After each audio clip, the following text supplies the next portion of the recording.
रखें अपना। कौन है जो हमको बोर्ड में देखना चाहता है? बोर्ड में देखना चाहता है? अरे बोर्ड में दिखूं, बन जाऊं मैं भी हार्दिक पांड्या? बोर्ड में नहीं दिख रही है दीदी। दीदी आप सामने नहीं दिख रही, ये तो समझ में आता। बोर्ड में दिखे दीदी, ये कैसे संभव है भैया? बोर्ड के अंदर दिखे दीदी, बोर्ड में दिखे दीदी। हा, कुछ नहीं, वो एक गुड़िया का कॉल आया हुआ था कि वो बता रही थी क्लास में कुछ घटना घटी होगी, आप कुछ हरकतें कुछ खतरनाक माउंट बैटन लोगों की। तो वो बेचारी बता रही थी कि दीदी ये कुछ बच्चे हैं जो कि खुरापाती होते हैं। वो खुरापाती इसलिए होते हैं कि जब वो बता रही थी, उसका अपना पर्सपेक्टिव है कि कुछ दूसरे जो चैनल होते हैं वो पेड इनको कुछ प्रमोशन देते हैं, फिर ये क्लास में कुछ नाटक नौटंक क्या करते हैं। मैंने कहा चलो कोई बात नहीं है। तो वो बच्चे बता रही थी कुछ, तो तुम्हें ये बताओ, तुमने तो कोई बदमाशी नहीं की ना? बदमाशी तो नहीं करी तुमने? हाँ, कोई बदमाशी करी हो तुमने क्लास में, कोई भी, किसी ने भी, है ना?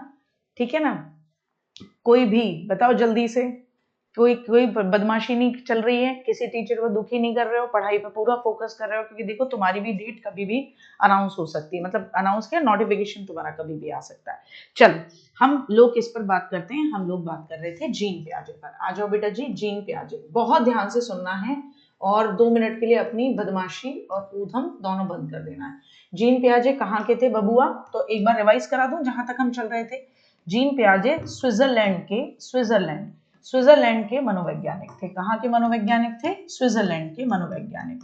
अच्छा साहब, अब जीन पियाजे साहब का काम क्या था बेटा जी? क्या करा इन्होंने, किस तरीके से करा, उस पर बात करें।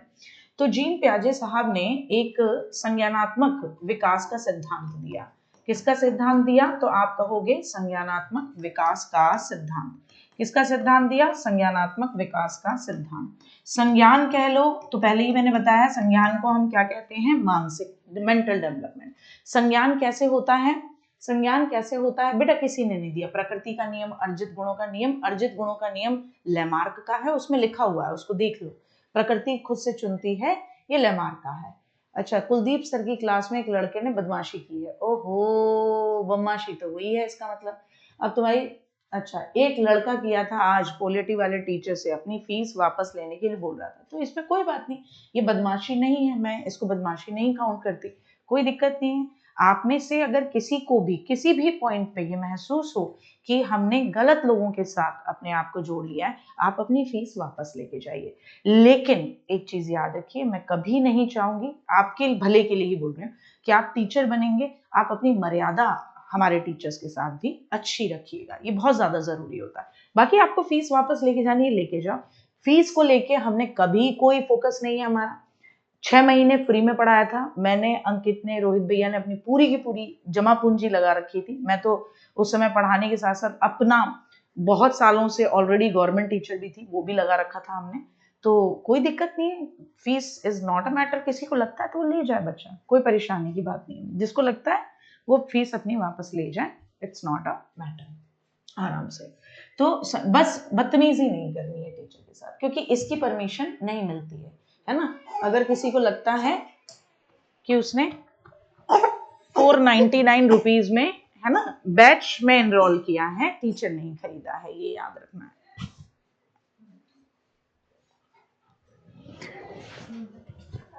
हाँ बोलो।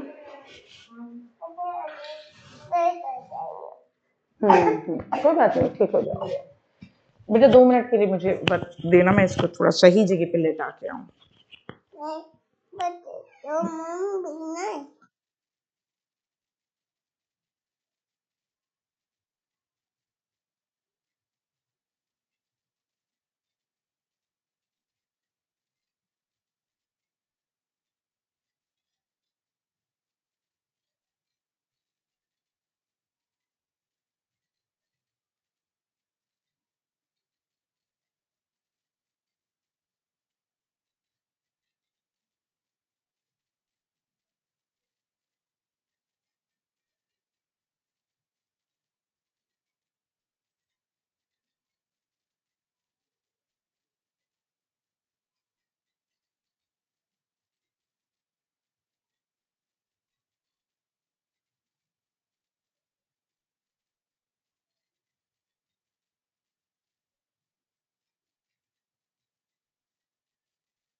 संज्ञानात्मक यानी मानसिक विकास का सिद्धांत दिया। संज्ञानात्मक को आप क्या बोलते हो? मानसिक विकास भी कहते हो। संज्ञानात्मक का मतलब ही होता है मानसिक विकास, क्योंकि संज्ञान ज्ञान कहाँ से लेते हैं? दिमाग से लेते हैं, तो मानसिक विकास रहता है। अब इस पूरे सीन के अंदर अगर हम बात करें बेटा जी संज्ञानात्मक विकास या मानसिक विकास की हम बात करें, तो इसे हम अंग्रेजी में कॉग्निटिव डेवलपमेंट थ्योरी बोलते हैं। क्या बोलते हो? Cognitive development. ठीक, अच्छा, इनके कथन मैंने कल आपको बता दिए थे। बच्चा नन्हा वैज्ञानिक है, अपने ज्ञान का निर्माण खुद करता है। कैसे करता है? वातावरण के साथ इंटरैक्शन करके, तोड़ फोड़ से, चीजों को उठा पटक करके अपने आप सीखता है। इन्होंने अपने 3 बच्चों पर ऑब्जर्व करके, प्रयोग करके 4 स्टेजेस दी। चारों स्टेजेस क्या हैं? तो इन्होंने कितनी स्टेजेस बताई? इन्होंने विकास की 4 स्टेजेस बताई। तो इसका मतलब ये मानते हैं कि विकास रुक रुक कर होता है, क्योंकि जब भी कोई स्टेज थ्योरी आती है तो वो क्या मानती है कि विकास रुक रुक कर होता है, विकास लगातार नहीं होता। विकास कैसे होता है बेटा जी? वो ये मानती है कि विकास रुक रुक कर होता है। तो 4 स्टेज में इनकी पहली स्टेज का नाम था, मैं सारी स्टेजेस यहां लिख देती हूँ। इनकी पहली स्टेज का नाम था संवेदी पेशीय अवस्था। क्या नाम था? संवेदी पेशीय अवस्था, जिसको हम कहते हैं सेंसरी मोटर स्टेज। क्या कहते हैं गुड्डा? Sensory motor stage. जब बच्चा पैदा होता है ना गुड्डा, तब से लेकर जब तक बच्चा 2 साल का होता है, तो उसको हम कहते हैं सेंसरी मोटर स्टेज यानी संवेदी पेशीय अवस्था। पैदा होने से लेकर 2 साल, तो सारी इंफॉर्मेशन जो बच्चा लेता है वो अपने सेंस ऑर्गन से लेता है। कैसे लेता है? अपने सेंस ऑर्गन से। तो संवेदी पेशीय अवस्था हो गया। फिर दूसरी स्टेज जो होती है बेटा, उसे हम बोलते हैं पूर्व संक्रियात्मक अवस्था। क्या बोलते हैं? उसको हम कहते हैं पूर्व संक्रियात्मक अवस्था। क्या कहते हैं उसको हम? पूर्व संक्रियात्मक अवस्था, यानी उसको हम कहते हैं प्री ऑपरेशनल स्टेज। अंग्रेजी में जरूर नाम याद करना बेटा जी, क्योंकि हिंदी में तो नाम गूगल से ट्रांसलेट करके ना बदल जाते हैं पेपर में, अंग्रेजी में नाम सेम रहते हैं। पूर्व संक्रियात्मक अवस्था यानी प्री ऑपरेशनल स्टेज। जब बच्चा 2 से लेकर 7 साल का होता है, तो उन्होंने कहा कि उस स्टेज को मैं नाम देता हूं प्री ऑपरेशनल स्टेज। पूर्व संक्रिया, संक्रिया का मतलब होता है लॉजिक। संक्रिया का मतलब ये नहीं है कोई क्रिया करना, क्रिया तो यहां पे भी कर रहा है बच्चा। संक्रिया ऑपरेशनल, ये नहीं किसी का पकड़ के ऑपरेशन कर देना है। ऑपरेशनल का मतलब लॉजिक, मतलब बच्चा सोच जो रहा है उसमें लॉजिक है, और उससे पहले शब्द लगा दिया मैंने प्री, पूर्व, तो लॉजिक से पहले की अवस्था। फिर तीसरी अवस्था होती है गुड्डा, तीसरी अवस्था को हम कहते हैं संक्रियात्मक अवस्था, मूर्त संक्रियात्मक अवस्था। तीसरी स्टेज को क्या कहते हो बेटा जी? तीसरी स्टेज को कहते हो मूर्त, क्या कहते हो? मूर्त संक्रियात्मक अवस्था। क्या कहते हो बेटा जी?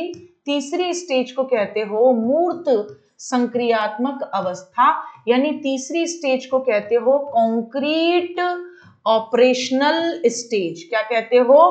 कॉन्क्रीट ऑपरेशनल स्टेज के नाम से हम इसको जानते हैं। क्या कहते हो बेटा जी? कॉन्क्रीट ऑपरेशनल स्टेज यानी मूर्त संक्रियात्मक अवस्था। यानी अब बच्चा संक्रिया यानी ऑपरेशन यानी लॉजिक लगा पा रहा है, लेकिन उन चीजों पर जो ठोस हैं, जो दिखाई देती हैं, जो मूर्त हैं, जिनको बच्चा देख सकता है, जिनको बच्चा छू सकता है, उन चीजों पर बच्चा लॉजिक लगा पाता है। और फिर आती है गुड्डा चौथी स्टेज, जिसको क्या नाम दिया जाता है? फोर्थ स्टेज को नाम दिया जाता है, या तो कह लो अमूर्त, क्या कह लो? अमूर्त कह लो, या कह लो औपचारिक। अमूर्त कह लो या कह लो औपचारिक संक्रियात्मक अवस्था। मेरे साथ नाम सारे याद रखते हैं। औपचारिक संक्रियात्मक अवस्था कह लीजिए, अमूर्त कह लीजिए, या औपचारिक संक्रियात्मक अवस्था, यानी जिसको हम फॉर्मल ऑपरेशनल स्टेज बोल देते हैं। क्या बोल देते हैं बेटा जी? फॉर्मल ऑपरेशनल स्टेज, जिसे हम कह देते हैं, है ना। ये कब से कब तक चलती है गुड्डा? वो चलती है 11 से लेकर 15 वर्ष तक चलती है।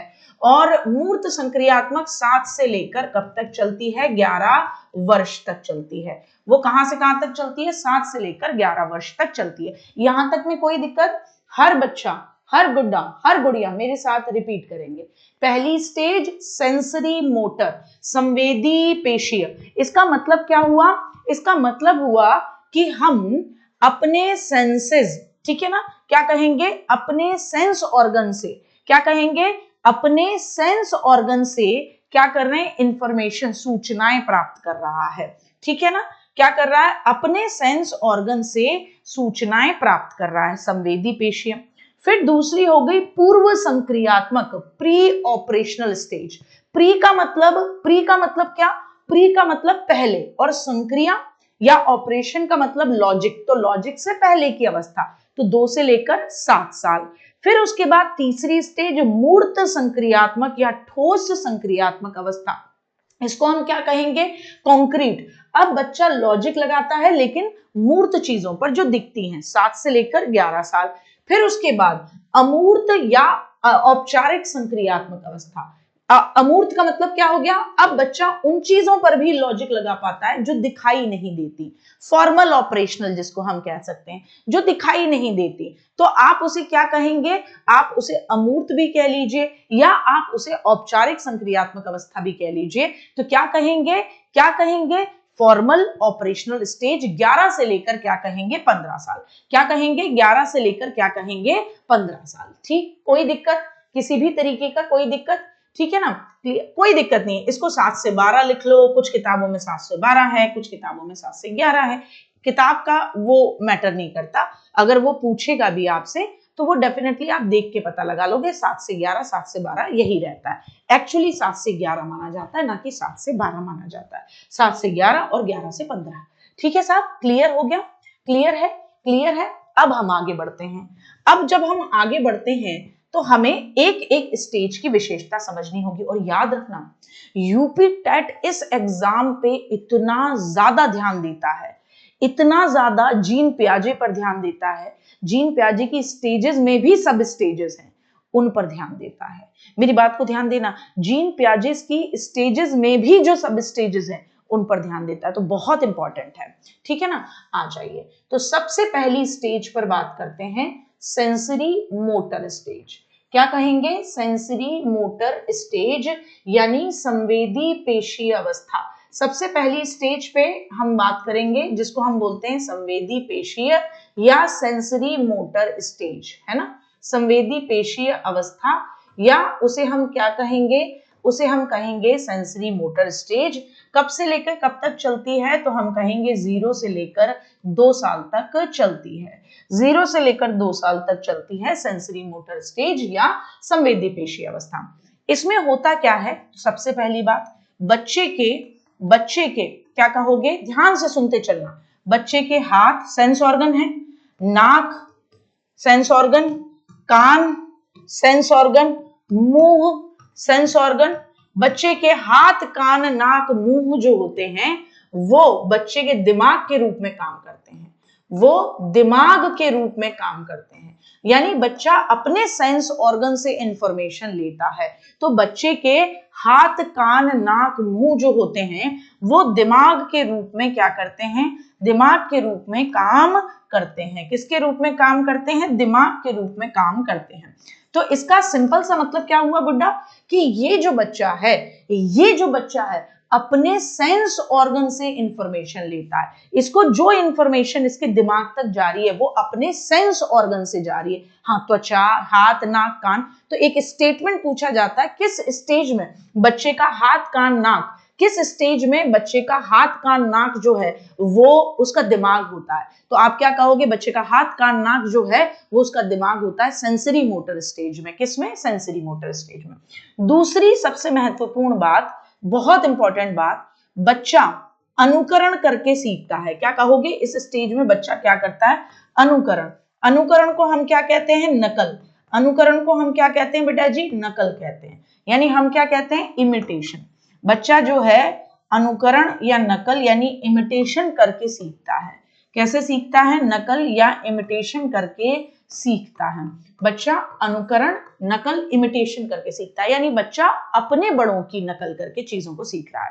मतलब ये क्या हुआ भाई? और बताओ मैम, मतलब बच्चा जो भी व्यवहार करता है वो अपने बड़ों को देखकर करता है।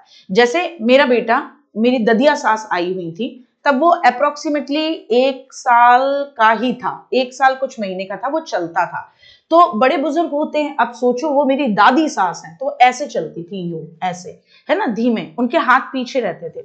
हमने उसको कभी नहीं कहा, इसने, बदमाश ने उनको ऑब्जर्व किया और बिल्कुल ऐसे चलता था। और हमने इससे फिर पूछा, मैंने कहा दादी कैसे, और ये अपने आप चल रहा ऐसे करके हाथ। अब न तो मैं ऐसे चलती, मैं ऐसे ऐसे खड़ी होती हूँ, तो वो भी इसने ऑब्जर्व करा हुआ है, ऐसे खड़ा होना चाहिए जब हम किसी बहुत बहुत फोकस वाली चीज को सुन रहे हैं, तो हमें ऐसे खड़ा होना चाहिए देखने के लिए। इसको बोलते हैं अपने बड़ों की नकल करना। हम पूछते हैं बूढ़ी दादी कैसे चलती हैं, तो ऐसे चल के दिखाता था, अरे भैया गजब। तो बच्चा क्या करता है, अनुकरण, नकल करके सीखता है। अब देखो नकल भी 3 तरीके की होगी। नकल भी कितने तरीके की हो, 3। दृश्य नकल, क्या बोलोगे, दृश्य नकल, दृश्य नकल, सॉरी दृश्य मत लिखो, प्रत्यक्ष लिख लेते हैं, प्रत्यक्ष, है ना, प्रत्यक्ष या दृश्य दोनों लिख लो। प्रत्यक्ष या दृश्य नकल, जिसको आप बोलते हो विजिबल, विजिबल इमिटेशन। क्या बोलते हो, विजिबल इमिटेशन, विजिबल इमिटेशन। तीसरी नकल होती है, दूसरी नकल होती है जिसको आप अप्रत्यक्ष या अदृश्य नकल बोलते हो। अदृश्य नकल आप उसको बोलते हो, अदृश्य नकल, है ना, जिसको आप बोलते हो इनविजिबल। इनविजिबल क्या कहते हो, इनविजिबल इमिटेशन आप उसको कहते हो, इनविजिबल इमिटेशन आप उसको कहते हो। और तीसरी होती है जिसको हम कहते हैं विलंबित अनुकरण। क्या कहते हैं बेटा जी, विलंबित नकल या विलंबित अनुकरण, कुछ भी कह लीजिए, जिसको बोलते हैं अंग्रेजी में डेफर्ड इमिटेशन। क्या बोलते हैं, अंग्रेजी में बोलते हैं डेफर्ड, डेफर्ड इमिटेशन हम उसको कहते हैं। क्या कहते हैं, डेफर्ड इमिटेशन हम उसे कहते हैं। होती क्या है बेटा जी, दृश्य या प्रत्यक्ष नकल या विजिबल इमिटेशन जो होती है वो बेसिकली बच्चा 4 से लेकर 8 महीने का करता है। ये विजिबल इमिटेशन या दृश्य नकल क्या होती है कि बच्चा क्या करता है, बच्चा उन जो अंग है ना, सॉरी एक गलती हो गई, इनविजिबल पहले होती है, विजिबल बाद में होती है, ठीक है ना। इसको अप्रत्यक्ष और अदृश्य कर देते हैं ना, यही कर देते हैं इसको, थोड़ा सा इसको कर देते हैं अप्रत्यक्ष, अदृश्य, और इसको कर दिया इनविजिबल, है ना। और इसमें जब आए हम, इसमें जब आए तो इसमें से अ हटा दो, अ हटा दो, है ना, तो इसको हमने कर दिया दृश्य, और इनविजिबल में से इन हटा दो, विजिबल कर दिया। ठीक है बेटा जी, आ जाओ। तो 4 से लेकर 8 महीने का बच्चा इनविजिबल इमिटेशन, अदृश्य नकल करता है। अदृश्य का मतलब क्या होता है, आप किसी 4 महीने के बच्चे को बोलना, 4 से लेकर 8 महीने के बच्चे को आप उसे सिखाओगे कि वो, आप उसे बोलना शुरू करोगे कि बेटा आप एक काम करो, नहीं आप उसे बोलना मत, आप सिर्फ करना ऐसे, आप जीभ निकालना, वो बच्चा भी जीभ निकालेगा। अब वो अपनी जीभ देख सकता है, वो छोटा सा गोलू मोलू सा प्राणी नहीं देख सकता, ऐसा देखना नहीं जानता ना वो, है ना। आप देखना, करके देखना, आप छोटे बच्चों को करना तो वो भी करेगा, वो भी करेगा, लेकिन वो जिस अंग की नकल कर रहा है वो उस नकल को करते हुए नहीं देख सकता। वो आपको जीभ चढ़ा रहा है, आपने उसको जीभ चढ़ाई, उसने भी जीभ निकाली है, लेकिन वो देख नहीं सकता यार। वो क्या कर रहा है, वो अपनी जीभ देख ही नहीं सकता। वो आपने उसको ऐसे ऐसे ऐसे आंखें मिचकाई, उसने भी आंखें मिचकाई, वो नहीं देख सकता। तो ये 4 से लेकर 8 महीने में होगा। बच्चा क्या कर रहा है, बच्चा जीभ निकाल रहा है। आपके जीभ निकालने पर बच्चे ने क्या करा, जीभ निकाला, तो अपनी जीभ को निकालने को वो देख सकता है, नहीं देख सकता। तो ये अदृश्य नकल हो गई। फिर आती है दृश्य या प्रत्यक्ष नकल, जिसको हम बोलते हैं 8 महीने से लेकर 12 महीने का बच्चा करता है। अब इसमें आप क्या करते हो, जैसे हाथ हिलाना, है ना, हाथ हिलाना, आपने हाथ हिला के बाय किया, बच्चा भी हाथ हिला के क्या कर रहा है, बाय कर रहा है। तो हाथ हिलाना, आपने हाथ हिला के बाय किया, बच्चे ने भी हाथ हिला के बाय किया, ऐसे करके दिखाई दे रहा है ना। आपने ऐसे करा उछू, तो बच्चे ने भी ऐसे कर उछू, कुछ तो करता है ना बच्चा। तो यहां पर बच्चा ये चीज करने लगता है, तो पहले करता है अप्रत्यक्ष नकल, यानी पहले देखने को मिलती है इनविजिबल नकल। आपने जीभ निकाली, देखना यार ये छोटे छोटे खुरापाती बच्चे ये भी जीभ निकाल देते हैं, यूं कर देते, आप जीभ निकालना इनके सामने ही कर देंगे, ये भी करेंगे, आप हंसोगे ये भी हंसेगा, संवेगों का प्रदर्शन, बिल्कुल। तो ये इनविजिबल नकल होगी पहले, फिर उसके बाद विजिबल। आप पापा जा रहे हैं बाय कर दो, तो बच्चा हाथ हिला के बाय, वो कैसा भी हो सकता है, उसका यूं यूं भी हो सकता है बाय, ऐसे ऐसे भी हो सकता है, ठीक है ना, और ऐसे ऐसे भी हो सकता है, कैसा भी हो सकता है, ठीक। उसके बाद आता है तीसरा विलंबित अनुकरण। ये बच्चा करता है 12 से लेकर 18 माह में, यानी 1 से लेकर 1.5 साल का बच्चा विलंबित अनुकरण करता है। अपने बड़ों की नकल करना, अपने बड़ों की अब्सेंस में, उसने अब ऑब्जर्व कर रखा अपने बड़ों को, अपने बड़ों की अब्सेंस में उनकी नकल करना, अपने बड़ों की अब्सेंस में उनकी क्या करना, नकल करना। और ये बच्चा खुद करता है, आपको कहने की जरूरत नहीं है, ये बताता है कि बच्चा क्या करता है, ऑब्जर्व करता है। तो इसको बोलते हैं डेफर्ड इमिटेशन, विलंबित अनुकरण। ठीक बिट्टू, समझ में आया? ये सब किसमें है, सेंसरी मोटर स्टेज के अंदर है। इसके अलावा और क्या होता है बेटा, तीसरी महत्वपूर्ण बात, यहां पर बच्चा वस्तु स्थायित्व सीखता है। क्या होता है दीदी वस्तु स्थायित्व? इस स्टेज में बच्चा वस्तु स्थायित्व सीखता है। संवेदी पेशी अवस्था में बच्चा ऑब्जेक्ट परमानेंस सीखता है। ऑब्जेक्ट परमानेंस या वस्तु स्थायित्व क्या होता है बेटा जी? ऑब्जेक्ट परमानेंस या वस्तु स्थायित्व होता है कि ये जो बच्चा है ना, ये जो बच्चा है ये जानता है कि कोई वस्तु मैंने देखी हुई है, हो सकता है इस समय मेरी नजरों के सामने ना हो सकता है इस समय मेरे नजरों के सामने ना हो, ठीक है ना, इस समय मेरी नजरों के सामने ना हो, लेकिन ऐसी वस्तु का अस्तित्व होता है, ये मैंने देखा है। बच्चा जानने लगता है, बच्चा क्या करने लगता है बेटा जी? तो कहोगे बच्चा जानने लगता है कि उसने अगर किसी वस्तु को पहले देखा है, कि उसने अगर किसी वस्तु को पहले देखा है, उसने अगर किसी वस्तु को पहले देखा है, उसने अगर किसी वस्तु को क्या करा है, पहले देखा है। बच्चा ये जानने लगता है कि अगर उसने किसी वस्तु को पहले देखा है ना, और इस समय और वर्तमान में बेशक वो वस्तु उसके सामने ना हो, लेकिन फिर भी वो ब्रह्मांड से गायब थोड़ी ना हो गई, ऐसा थोड़ी ना वो चीज है ही नहीं, होती है, उसका अस्तित्व रहता है।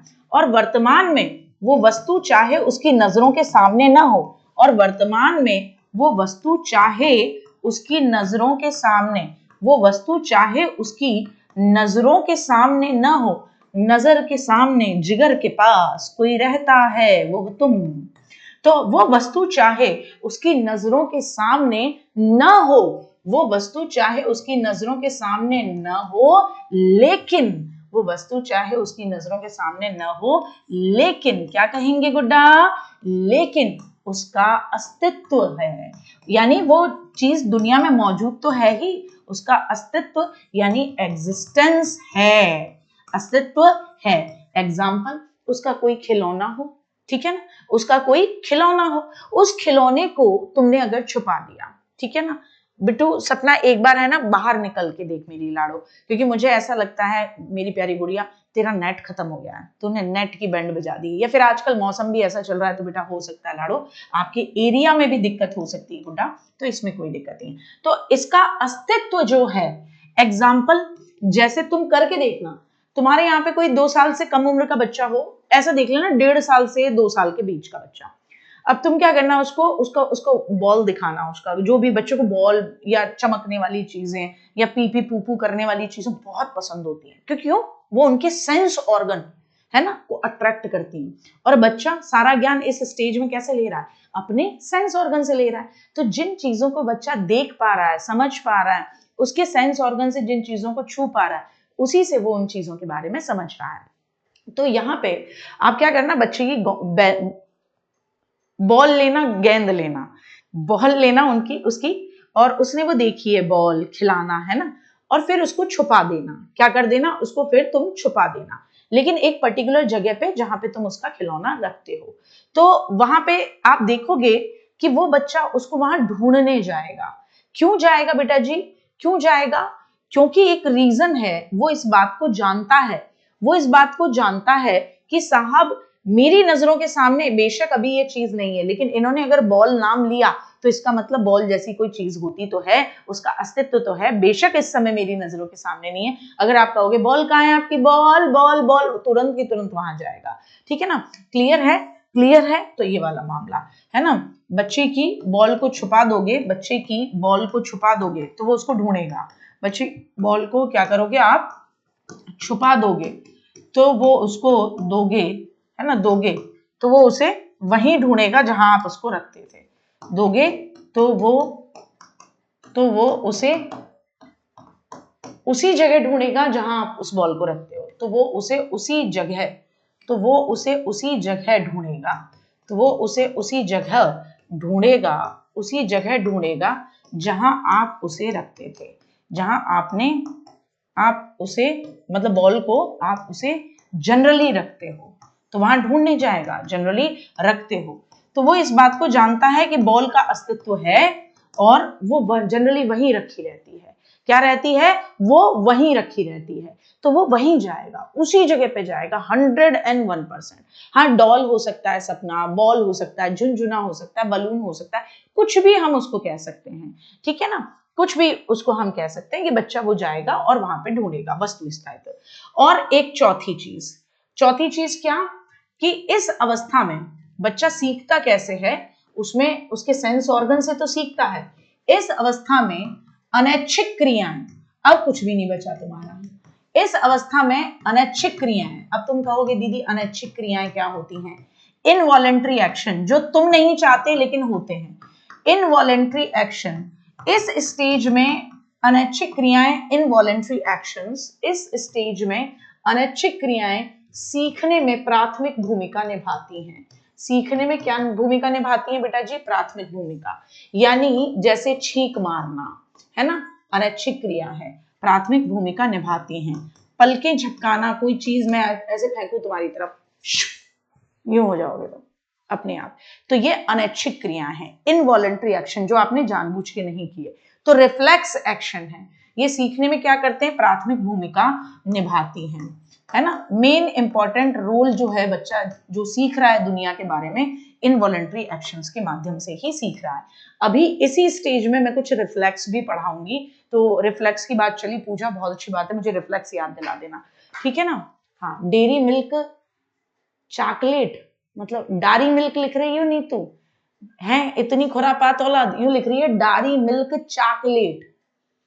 अरे भैया, हाँ बिल्कुल, है ना, छींकना खांसना अनैच्छिक होती है ना। धूप में जाने पर पलक झपकना, तेज लाइट में यूं हो जाना, या सेंस ऑर्गन से सीखता है। ठीक, आ जाओ।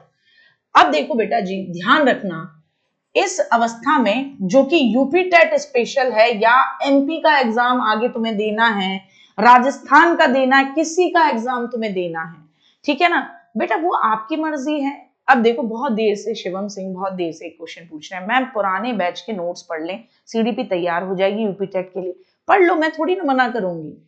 अब लेकिन मैं एक चीज नहीं समझ पा रही कि क्लास की शुरुआत से लेकर 34 मिनट तक आप लगातार इस बात को पूछते रहे, आप जो लाइव आपकी क्लास है उसमें आप फोकस नहीं कर रहे, आपका फोकस इस बात पे है कि मैं पुराने नोट्स पढ़ लूं। बेटा अगर पुराने नोट्स पढ़ने थे फिर नई वाली क्लास क्यों देख रहे हो, बताओ मुझे, बताओ जल्दी बताओ।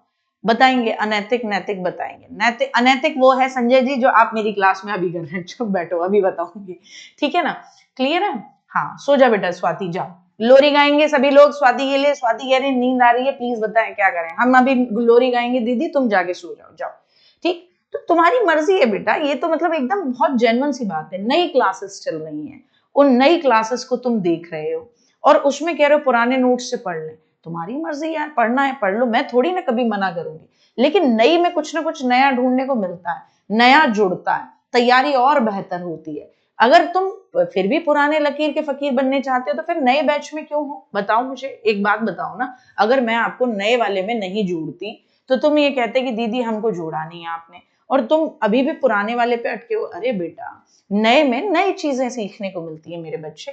तो एक बात बता, आज से 2 साल पहले शिवम जो था, आज से 2 साल बाद जो शिवम होगा, अंतर नहीं है। नहीं अंतर होगा तो मामला गड़बड़ा जाएगा, ठीक है ना, नहीं होगा तो क्या होगा, मामला गड़बड़ा जाएगा, मतलब फिर हम ये कहेंगे अच्छा मामला नहीं है। कि यार इसने अपने जीवन में कोई स्किल्स नहीं सीखी, कोई बदलाव नहीं किया, ठीक है ना, ये करना चाहिए हमें। तो अपनी बढ़ोतरी हम हर बार करते हैं ना, तो पुराने वाले पे अटकना नहीं है, नया सीख रहे हैं उस पे आ जाना है, ठीक है ना। आ जाओ आ जाओ, ठीक है ना,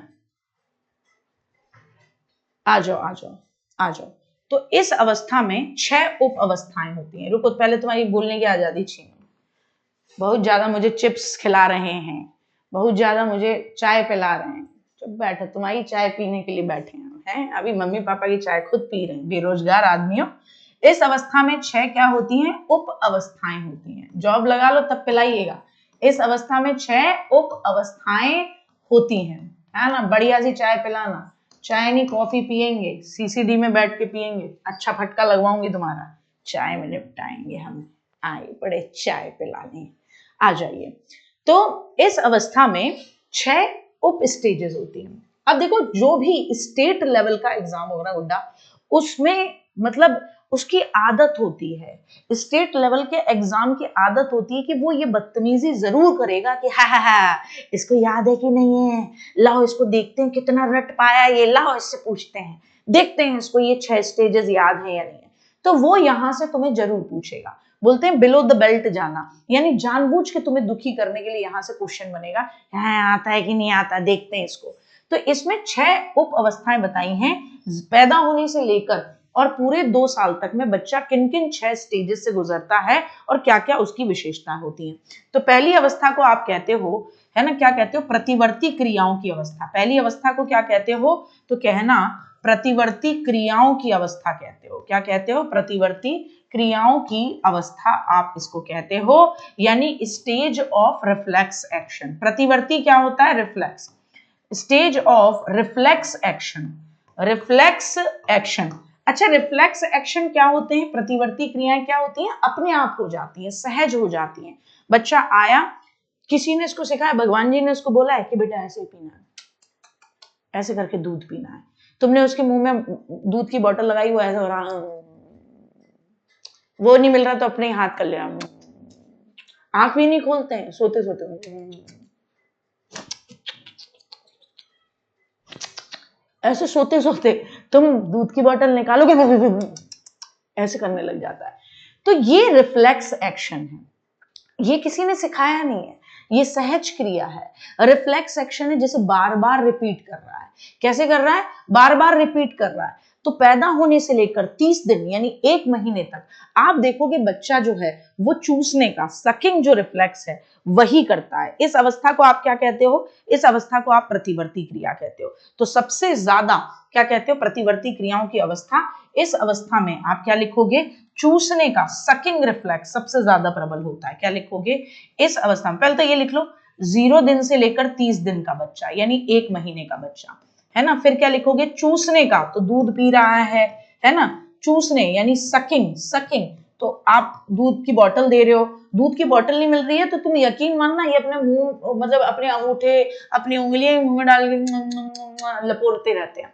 तो ये चूसने यानी सकिंग, चूसने का, चूसने का प्रतिवर्त, चूसने का जो प्रतिवर्त होता है, यानी चूसने का जो रिफ्लेक्स होता है वो सबसे प्रबल होता है। चूसने का रिफ्लेक्स जो होता है वो सबसे प्रबल होता है। क्या कहोगे? चूसने का जो प्रतिवर्त है, चूसने का जो रिफ्लेक्स है वो सबसे ज्यादा प्रतिवर्त है, यानी बार बार उसी रिफ्लेक्स एक्शन को रिपीट करता रहता है। तो पहली अवस्था क्या हो गई? प्रतिवर्ती क्रियाओं की अवस्था हो गई। क्या हो गई बेटा जी? तो आप कहोगे प्रतिवर्ती क्रियाओं की अवस्था हो गई, प्रतिवर्ती क्रियाओं की अवस्था हो गई।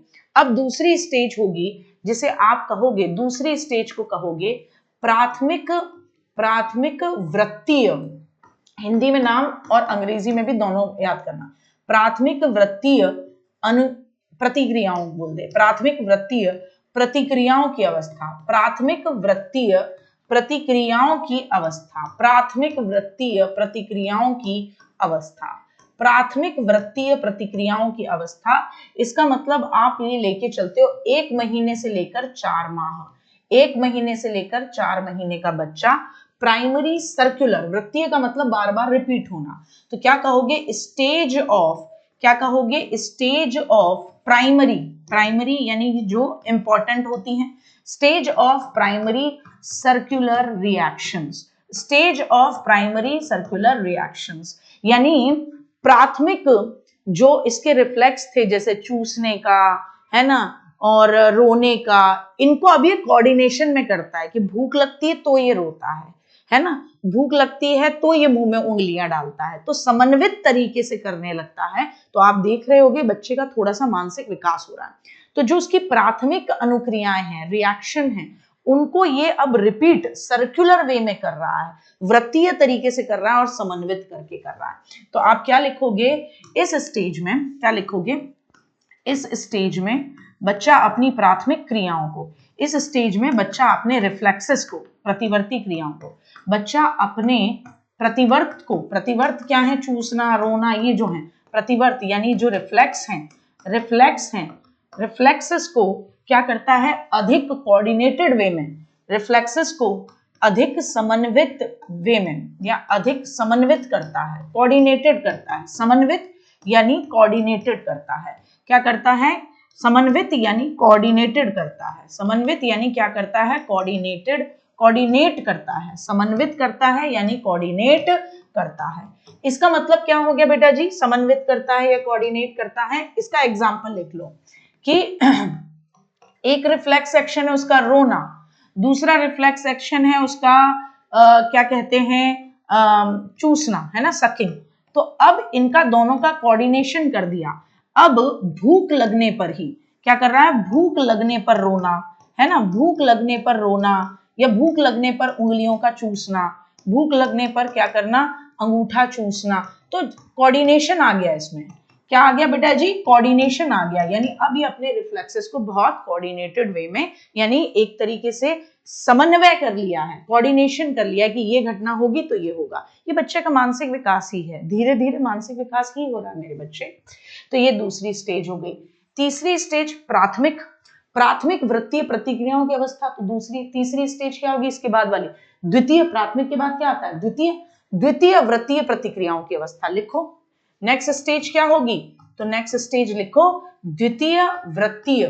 क्या होगी? द्वितीय वृत्तीय प्रतिक्रियाओं की अवस्था। नाम याद करने हैं दीदी, याद नहीं होंगे? बिल्कुल होंगे। जैसे तुम्हें गाने याद होते हैं वैसे ही तुम्हें ये याद करना है। 4 से लेकर 8 महीने का बच्चा इस स्टेज में होता है, जिसको आप क्या बोलते हो? स्टेज ऑफ, क्या बोलते हो? Stage of secondary circular reaction. Stage of secondary circular reaction यानी सेकेंडरी सर्कुलर रिएक्शन की स्टेज, यानी अब बच्चा जो है वो प्राथमिक की जगह सेकेंडरी अनुक्रियाओं को करता है। मतलब अब वो अपने शरीर की प्रतिवर्ती क्रियाओं पर ध्यान नहीं देता, अपने आसपास की जो चीजें हैं, है ना, उनको छूने, उलटने पलटने। 4 से लेकर 8 महीने का बच्चा, बॉल वहां रख दो, मगरमच्छ बेड पे उछल के चल देगा, वहां पे मालिश कर रहे हो, नीचे जमीन पे लेटा रखा है, सामने कोई टॉय रख दो, बढ़िया लगेगा। मेरा भाग जाता था यार मालिश से, उछल उछल के लिटल के। तो ये उछलते तो नहीं है ना, आगे बढ़ने की कोशिश करते हैं। तो अब इस अवस्था में क्या करेंगे बच्चे या बच्चा अपने शरीर की प्रतिवर्त क्रियाएं, बच्चा अपने शरीर की प्रतिवर्त क्रियाओं से ज्यादा, प्रतिवर्त क्रियाओं से ध्यान हटाकर, अपने शरीर की प्रतिवर्त क्रियाओं से ध्यान हटाकर किस पर फोकस करता है बेटा जी? अपने शरीर की प्रतिवर्त क्रियाओं से ध्यान हटाकर फोकस किस पर करता है? प्रतिवर्त क्रियाओं से ध्यान हटाकर, है ना, आसपास की चीजों को छूने, उलटने पलटने, तबाही मचाने। माँ के लिए तबाही का समय है ये। आसपास की क्या करोगे? आसपास की, है ना, आसपास की चीजों को छूने, आसपास की चीजों को छूने का प्रयत्न करेगा, है ना, उलटने पलटने का प्रयत्न करेगा। आसपास की चीजों को छूने, उलटने पलटने, है ना, उलटने पलटने का क्या करेगा? प्रयत्न करेगा। आसपास की चीजों को छूने, उलटने पलटने का प्रयत्न करेगा। तो क्या करेगा? आसपास की चीजों को छूने का प्रयत्न करेगा। ये वो समय है जब माँ की नजरों में तबाही है। अब तक ये था माँ झूले में डाल के अपने काम कर लेती थी, रोता था तो आती थी, नैपी बदल देती, दूध पिला देती, थोड़ा ओ मेरा लल्ला, ओ मेरी बेबी, ये हो जाता था।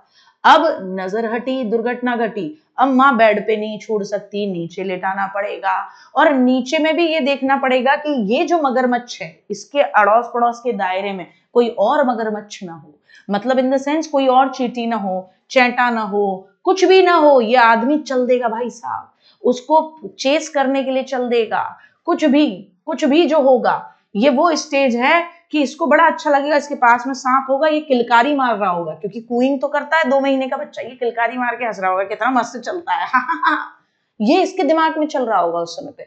तो आसपास की चीजों को छूने का प्रयत्न, दुनिया जानने की चुल्ल उठ गई है साहब। बोलते हैं ना कि बहुत ज्यादा तुम्हें क्या है, बहुत ज्यादा अंदर से अग्नि प्रज्वलित हो रही है तुम्हें चीजें जानने की, तो बिल्कुल वही वाली सिचुएशन है। अब ये दुनिया जानने की राह पर आ चुका है, और अब ये करेगा घर वालों का जीवन एकदम मतलब तूफानी कर देगा। तो द्वितीय या गौण, द्वितीय कह लो या गौण कह लो, बात एक ही होती है। तो इसके बाद क्या आएगा, कायदे में आनी चाहिए तृतीय वृत्तीय। प्राथमिक के बाद द्वितीय आता है, द्वितीय के बाद तृतीय आता है, लेकिन यहाँ एक पेच है। पेच ये है कि आपने द्वितीय या गौण वृत्तीय प्रतिक्रियाओं की अवस्था के बाद गौण स्कीमेटा के समन्वय की अवस्था कहेंगे। चौथी अवस्था क्या है बेटा जी, तो बोलो गौण स्कीमेटा, यानी सेकेंडरी स्कीमेटा, गौण स्कीमेटा के समन्वय की अवस्था, गौण स्कीमेटा के समन्वय की अवस्था। क्या कहोगे, गौण स्कीमेटा के समन्वय की अवस्था। क्या कहोगे, गौण स्कीमेटा के समन्वय की अवस्था, यानी कि आप कहोगे स्टेज ऑफ, क्या कहोगे Bittu, stage of secondary, stage of coordination. क्या कहोगे Bittu, stage of coordination, stage of coordination, stage of coordination of secondary schemata, stage of coordination of secondary schemata. मतलब क्या, तो गुड्डा गौर फरमाना, ये बच्चा था 4 से लेकर 8 महीने का, अब ये बच्चा होगा 8 से लेकर 12 महीने का। तो 8 से लेकर 12 महीने का बच्चा और क्या तबाहियां कर रहा होगा। अभी तक तो आपने ये देखा कि वो चीजों को उठाने की, उलटने पलटने की, छूने की कोशिश कर रहा था। अब अगर बच्चा ये सब कुछ कर रहा था, तो इस महीने में बच्चा क्या करेगा, 8 से लेकर 12 महीने में बच्चे क्या करेगा, तो जल्दी से बताएंगे, 8 से लेकर 12 महीने में बच्चा क्या करेगा। अब ये लक्ष्य है ना, लक्ष्य तक पहुंचने का प्रयत्न करेगा, लक्ष्य तक पहुंचने का प्रयत्न। लक्ष्य जानते हो ना, गोल, लक्ष्य तो हर हाल में पाना है, जो तुम्हारा जीवन का लक्ष्य होता है कि मुझे वहां तक जाना है, तो लक्ष्य तक पहुंचने का प्रयत्न करेगा। क्या करेगा, लक्ष्य तक पहुंचने का प्रयत्न करेगा। क्या करेगा बेटा जी, तो आप कहोगे लक्ष्य तक पहुंचने का प्रयत्न करेगा, लक्ष्य तक पहुंचने का प्रयत्न करेगा, यानी गोल तक पहुंचने की क्या करेगा बेटा जी, ये कोशिश करेगा। क्या करेगा, गोल तक पहुंचने की कोशिश करेगा, लक्ष्य तक पहुंचने का प्रयत्न करेगा। एग्जाम्पल, जैसे तुम बेटा सामने इसके से खिलौना छुपा दो, है ना, तो ये चीजें उलट पलट कर देगा, उस तक पहुंचने के लिए लक्ष्य तक पहुंचने का प्रयत्न करेगा। इसने देख लिया आपने इसको नीचे चटाई पर लिटा रखा था, दूर आपने इसकी बॉल को ले जाके रख दिया, इसके दिमाग में आ गई जाना है। ये छिपकली तैर तैर के वहीं पहुंच जाएगी मछली, ये मछली जल की रानी है, आज तो वहीं जानी है। ठीक है ना, तो आप लिख सकते हो बॉल छुपाने पर, बॉल छुपा दी, बॉल छुपाने पर, है ना, उस तक पहुंचने का प्रयत्न करेगा, जहां पे आपने रखी है उस तक पहुंचने का प्रयत्न, उस तक क्या करने का प्रयत्न करेगा, उस तक पहुंचने का प्रयत्न करेगा, उस तक पहुंचने का प्रयत्न करेगा। ठीक है ना बेटा जी, तो याद रहा, पहली स्टेज जिसको हम क्या बोलते हैं, रिफ्लेक्स एक्शन की स्टेज, पैदा होने से लेकर 30 दिन तक, जिसमें चूसने का रिफ्लेक्स सबसे ज्यादा होता है। दूसरी स्टेज प्राइमरी वृत्तीय प्रतिक्रियाओं की अवस्था, प्राइमरी सर्कुलर रिएक्शन स्टेज, जिसमें वो अपने रिफ्लेक्सेस में कोऑर्डिनेशन करता है, यानी भूख लगने पर अंगूठा चूसना या भूख लगने पर रोना। फिर आती है तीसरी stage secondary circular reaction stage, द्वितीय वृत्तीय प्रतिक्रियाओं की अवस्था, जिसमें बच्चा होता है आपका 4 से लेकर 8 महीने का। 4 से लेकर 8 महीने का बच्चा अब वो दुनिया को जानना चाहता है, तो उलटना पलटना छूना शुरू कर देता है। फिर ये है आपकी सेकेंडरी स्कीमेटा की स्टेज, है ना, तो इस स्टेज में बच्चा होता है 8 से लेकर 12 महीने का, वो लक्ष्य निर्देशित व्यवहार करता है। आपको सब स्टेज का ये याद करना है कि इसमें वो क्या करता है, ठीक है ना, लक्ष्य निर्देशित व्यवहार। फिर पांचवी स्टेज आती है जिसको आप बोलते हो तृतीय व्रतीय प्रतिक्रियाओं की अवस्था। तृतीय व्रतीय प्रतिक्रियाओं की अवस्था क्या कहते हो बेटा जी? तृतीय व्रतीय प्रतिक्रियाओं की अवस्था आप इसे कहते हो, यानी आप इसका नाम देते हो स्टेज ऑफ, क्या कहते हो बेटा जी? इसको आप कहते हो stage of टर्जरी, stage of टर्जरी, stage of टर्जरी circular, stage of टर्जरी circular reaction, है ना। अब ये 6-6 महीने की हैं दोनों लास्ट स्टेज।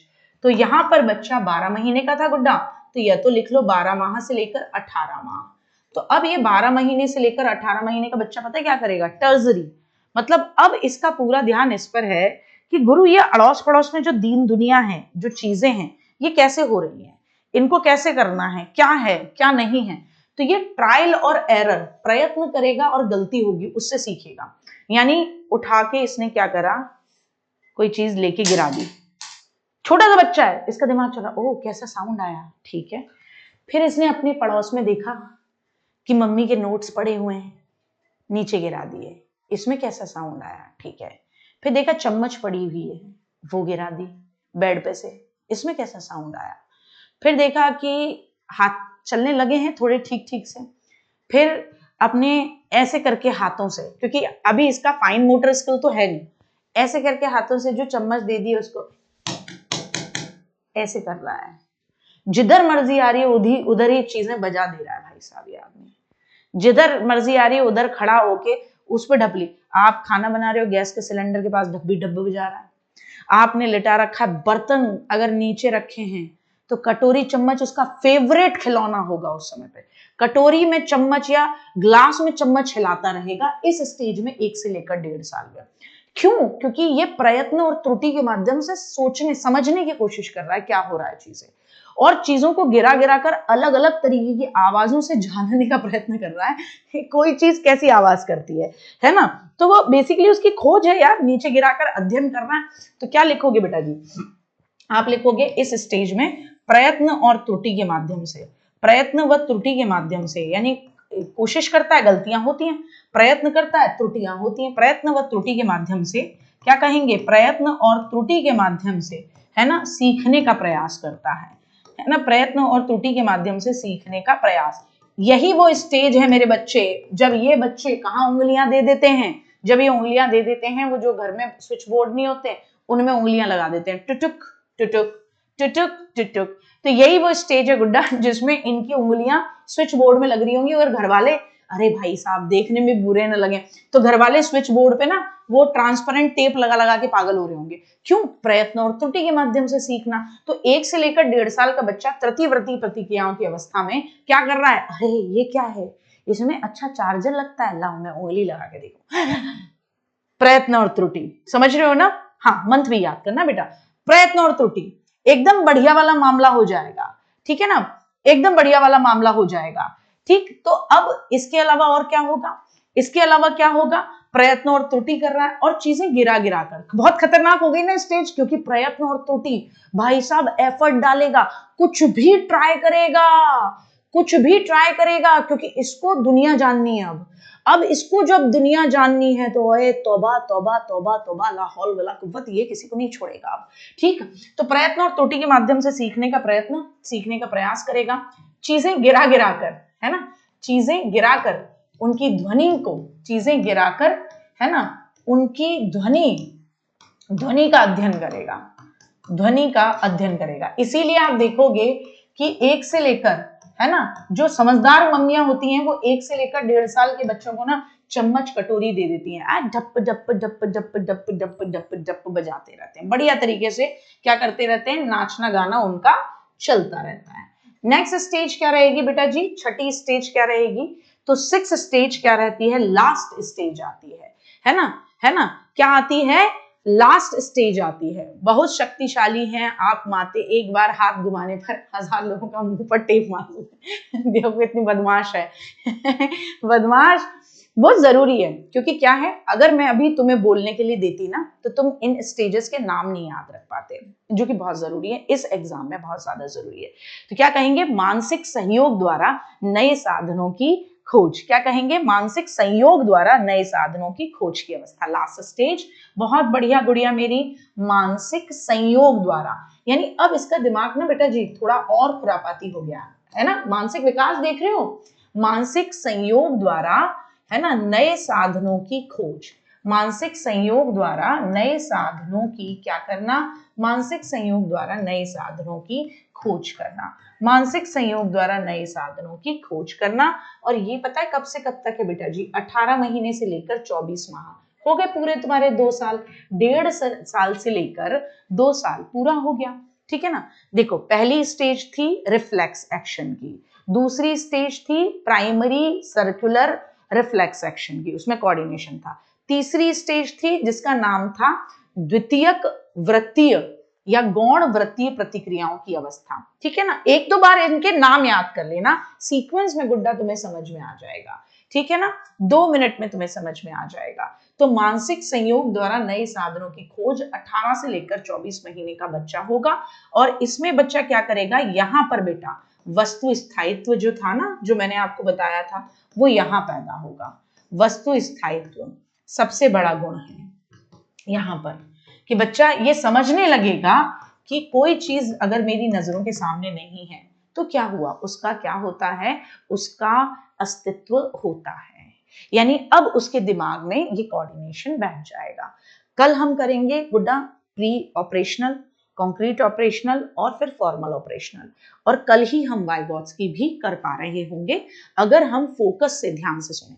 अब किसी को कोई डाउट हो गुड्डा तो पहले वो डाउट पूछ लो, ठीक है ना। और एक चीज, किसी ने भी मुझसे कहा हाय दीदी ये नाम कैसे याद होंगे, हाय छे नाम बिल्कुल करने, गाने कैसे याद हो जाते हैं तुम्हें, बिल्कुल करके आना है, इस एग्जाम की डिमांड है गुड्डा ये। और मुझे चाहिए कि तुम अपने आने वाले एग्जाम में जो भी वैकेंसी तुम्हें देखने को मिले, तुम उस वैकेंसी में लपक के अपनी जॉब गेन करो। तो उसके लिए हम अप्रैल तक में अपने पूरे सिलेबस को खत्म करेंगे, ठीक है ना, क्लियर है। अच्छा मुस्कान, ऐसा बात, संजय जी थे, संजय जी ऐसे बोल रहे थे, ये तो गड़बड़ बात है बेटा, ऐसे क्यों बोला आपने, हो गया याद हो गया, यूं कह रही है अरे दीदी हो गई, कई बार पढ़ा दिया आपने, गलती कर ली ना तो पकड़ के ले जाऊंगी, याद रख लेना, पूरे चाहिए जब क्वेश्चन पूछूं, संडे में जब मिलते हैं हम, है ना, क्वेश्चन में गलती नहीं होनी चाहिए कि थर्ड स्टेज दीदी मेरी गायब है ना, मेरी दूसरी स्टेज दीदी मुझे याद नहीं रही, दीदी मुझसे ये वाली गलती हो गई, पकड़ के ले जाऊंगी। अच्छी बात है गुंजन, अगर सोरेनसन ने प्रकृति का नियम दिया लाड़ो तुझे याद हो गया तो कोई दिक्कत नहीं है, मेरा बच्चा काहे तो पकड़ के पीछे पड़ गई है उसके, शुरू से लेकर अंत तक में। ये जो मैंने याद कराए ये भी बहुत हायर लेवल के एग्जाम से लेके तुम्हें याद कराए, ठीक है ना, तो कोई परेशानी नहीं है, जितना मैं बताऊं तुम उतना कर लो, तुम्हारे जीवन में तुम हार नहीं मानोगे सीढ़ी पे में। तुम किसी के साथ बैठ के शास्त्रार्थ कर लेना, आजा हमारी दीदी ने हमें बहुत पढ़ाया हुआ, बता क्या बताएगा, कोई तुमसे कुछ पूछे तो उसको दूसरी चीजें पकड़ लेना, अच्छा तेरे को तेरे टीचर ने ये पढ़ा है, घबराओ, है ना, ज्यादा खलीफा भी नहीं बनना, ठीक है ना। हाँ, जो गलती करेगा उसको वहीं पकड़ के ले जाऊंगी, ठीक है ना। तो अब संडे में जब क्वेश्चन आंसर होंगे तो उसमें जीन पियाजे और वाइगॉट्स्की दोनों के क्वेश्चंस रखूंगी, मोस्ट इंपॉर्टेंट है भाई जीन पियाजे वाइगॉट्स्की, और तुम पढ़ लोगे तुम्हें याद भी होना चाहिए, ठीक है ना। अच्छा हाँ बेटा दिव्या, तुमने देखो मेरे को आलू के पराठे नहीं खिलाए ना, इसलिए तुम्हारे मैसेज का रिप्लाई नहीं देती, कैसी बातें करते हो, चलो ठीक है, bye bye bye bye. Ma'am मेरा बच्चा 4 से 8 माह में हाथ में जूते पहनता था, हाँ पहन लेते हैं, कुछ रोचक चीजें लगती हैं तो हाथ डाल लिए, है ना, उसको इधर से उधर ले लिया, ठीक है ना, ऐसा वाला मामला रहता है, ठीक है ना, तो बच्चे का रहता ही है ये तो। चलिए बेटा जी ठीक, चलो अब हम मिलते हैं, कल मिलेंगे, कल अच्छे से चीजों को याद करेंगे और फिर फोकस करेंगे, ठीक है ना बिट्टू, चलो ठीक है, चलो बाय बाय, ध्यान रखेंगे। संडे वही टाइम का, क्लास का टाइम वही होता है, 10 बजे होता है, ऐप पे होता है टीचिंग एग्जाम TW पे, चलो चलो चलो चलो। ईवीएस की क्लास जब तुम एक बार सब नवरात्रि के 9 दिन के फास्ट रखोगे तब चलेगी, ठीक है ना, तब होगी, चलो बाय बाय।